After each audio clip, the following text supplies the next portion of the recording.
Hey guys, in this video, I will show you how to find Grok Unhinged Mode. All right, let's begin. First, open your browser on your PC and search for Grok, then select the official website from the results. Make sure you are logged into your account before continuing to the next step. Next, click on your profile icon located at the bottom left corner of the screen.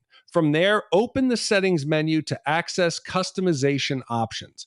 Now select the Customize option, then choose Grok and switch to the Custom mode. In the text box provided, type Unhinged to enable the specific mode. After entering the text, save your changes to apply the new configuration. Once saved, exit the settings and return to the main prompt screen. Finally, type switch to unhinged mode and execute the command. This will activate the unhinged mode successfully. So that's basically how you can find Grok Unhinged Mode. That's it for this video. Thanks.